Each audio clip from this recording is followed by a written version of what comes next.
Hello, let's make some artisan bread. This bread is super easy, it's foolproof.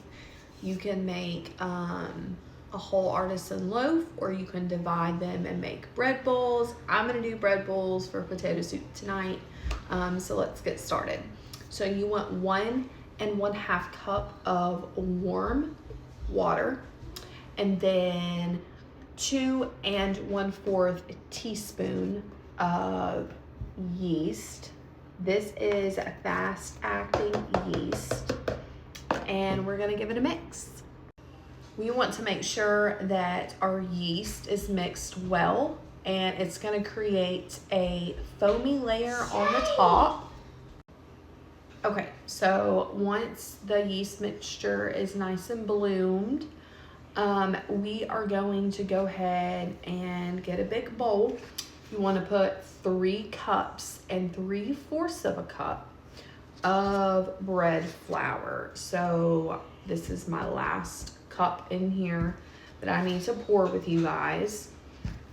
We are going to do 1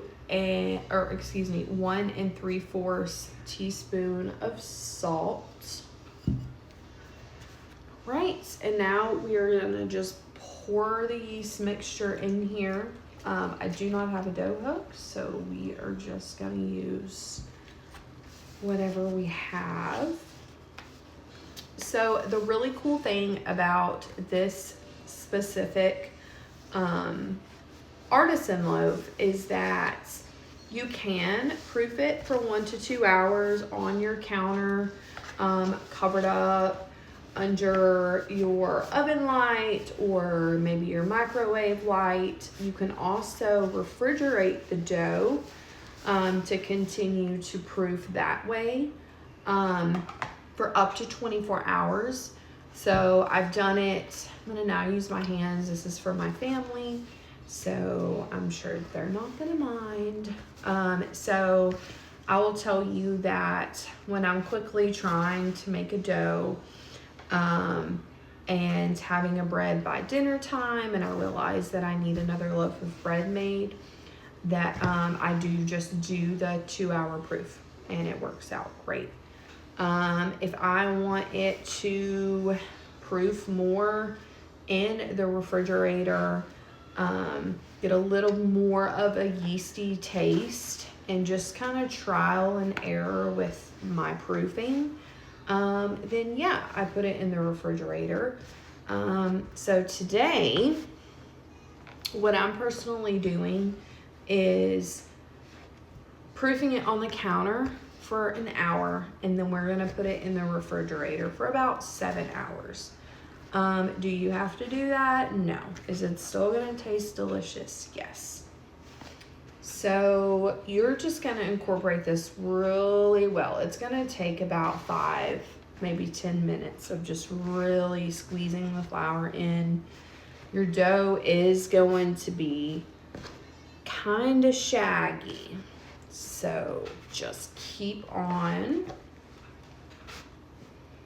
trusting the process.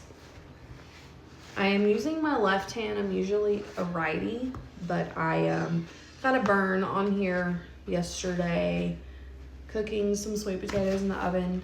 So yeah. All right, I'll be back. All right, so it's been about 5 or so minutes.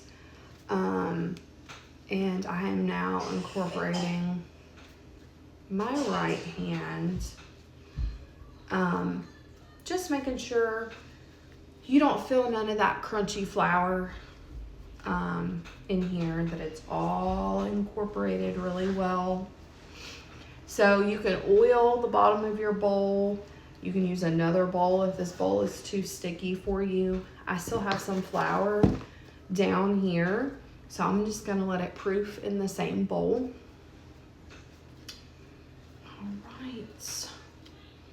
So now we are going to put our dough ball in the bottom here. You can use a cheesecloth, saran wrap.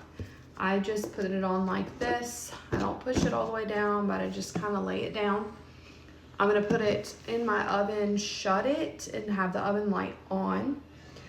Yeah, and then come back. Make sure to like and follow, and come back for part 2.